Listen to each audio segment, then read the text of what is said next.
Bonjour à tous, donc voilà, après avoir changé l'huile hier dans la vidéo, donc DS3 il me semble, donc on avait mis, bon c'est pas le bidon là, hein, c'est pas le bidon là, donc c'est de la 1060, la X-Power, et c'est ce qu'ils avaient mis donc d'ailleurs avant, dedans, 1060, et sa fumée blanche. Donc en pensant que c'était l'huile, donc j'ai remis la même huile en neuf, hein, donc, parce qu'elle avait déjà 10 000 km celle-là. Et donc si les pistons ne raclent pas bien l'huile et ils refoulent l'huile par l'échappement, donc ça fait de la fumée blanche. Donc j'ai remis cette fois-ci de l'huile Magnatec, la 540.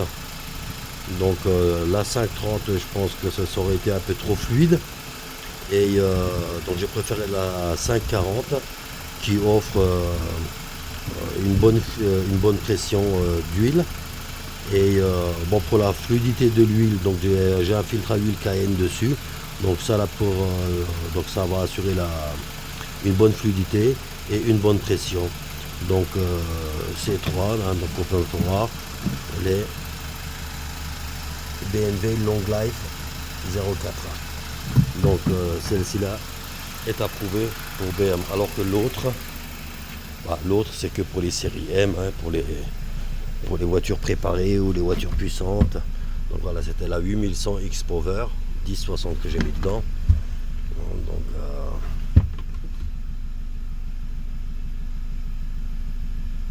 là c'est ACEA, donc A3B4. Donc ça n'a rien à voir avec peut-être pas recommandé pour ces moteurs là. Et c'est vrai qu'elle est assez épaisse, hein. Donc tu vois, c'est haute performance, spécialement conçue pour les turbocompressions d'essence, les Ferrari V12, Maserati, BMW série M, Aston Martin et compagnie. Donc vous l'aurez compris, c'est une huile à bannir pour une simple 320i. Donc voilà, peut-être que maintenant il y a eu une accumulation d'huile dans le catalyseur. Je vais la laisser tourner un bon bout de temps. Donc pour l'instant elle fume encore quand j'accélère, vous voyez. Vous allez voir, ça fait un nuage.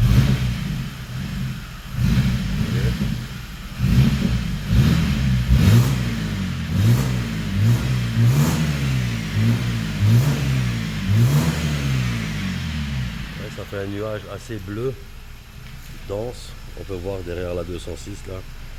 Donc vous voyez.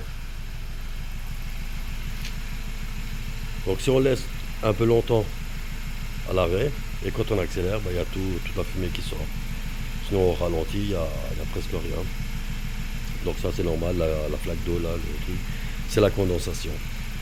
Donc on va laisser tourner un bon moment pour histoire de brûler les résidus d'huile qui restent dans le catalyseur, parce que le catalyseur ça monte en température, hein.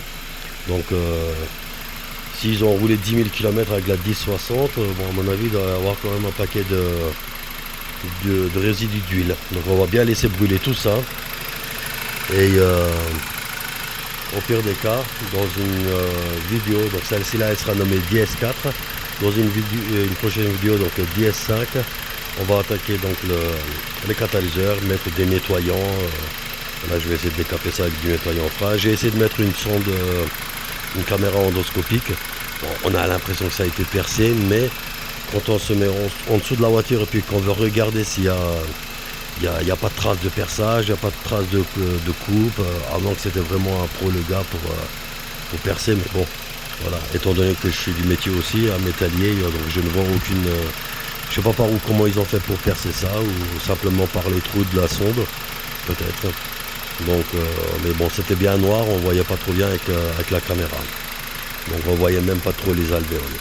On va essayer de décaper tout ça, donc voilà, j'ai mes nettoyants freins. Donc on va foutre du nettoyant frein dans les catalyseurs si le problème est sur les autres. Donc là je vais la laisser tourner pendant 1 heure, comme ça on verra. Puis de temps en temps donner des coups d'accélérateur pour monter en température. Et espérons-le que ça va solutionner à mon problème. Mais moi, ce qui me doute, pourquoi ils auraient mis de la 1060 dans ce véhicule là. Donc apparemment c'est un garage, ça c'est des étiquettes garage, c'est les garagistes qui collent ce genre d'étiquettes sur les tringleries, hein. c'est typique leur façon de faire. Sinon, le pauvre type qui fait sa vidange lui-même, soit il colle une étiquette, soit il le marque quelque part, soit il marque rien du tout. Vous voyez. Et pourquoi ils ont remis ça alors? Peut-être qu'elle a des fuites d'huile un peu partout. Ah, donc, et puis c'est aussi une maladie, hein, c'est les fuites d'huile sur ces véhicules-là. Donc elle doit certainement consommer de l'huile, plutôt de la perte d'huile. Alors ils ont dû mettre de la 1060. Mais si c'est un problème de segmentation, des segmentations encrassées qui restent collées, ça ne va pas trop résoudre. Que vous mettez de la fluide ou de la épaisse, ça ne résoudra pas la consommation de la d'huile. Donc là, il ne restera qu'une seule dernière chance, ultime chance, c'est soit le remplacement d'un moteur, ou soit tout déculasser, refaire la segmentation, les coussiner, enfin bref, tout le tralala. Donc ce sera la grosse chirurgie. Bon, je pense pas que je vais me casser la tête avec ça. Donc au pire, je mettrai un autre moteur, kilométrage identique à peu près. Puis, voilà. Je vous dis à bientôt pour la suite. Donc si vous avez des questions ou des commentaires à faire, n'hésitez pas à les faire, si ça peut m'aider à évoluer là-dedans. Et puis si ça peut aider d'autres également, qui ont ce genre de soucis. Voilà. Donc à un moment donné, sur leur valise, ça me marquait la valve tronique adaptation, ça me marquait le capteur d'arbre à cam sur le truc. Mais bon, c'est normal, hein. Donc s'il y a une mauvaise huile dedans, les vanos, ils marchent avec la pression d'huile. Donc pour la distribution, pour le calage automatique, ça ne peut pas se faire. Donc même s'il y a des problèmes sur les vanos, ça va donner une erreur de capteur d'arbre à cam. Donc j'ai fait l'adaptation dans ma valve tronique et tout. Bon, pour l'instant, il n'y a plus de problème de ce côté-là, donc ça ne revient plus. Donc c'était bien à cause de la pression d'huile, que ça donnait des erreurs là-dessus. Voilà. C'est déjà une bonne chose. Donc une huile trop épaisse, la 1060 n'est pas adaptée pour éventuellement de la 1040. S'il y a un fort kilométrage.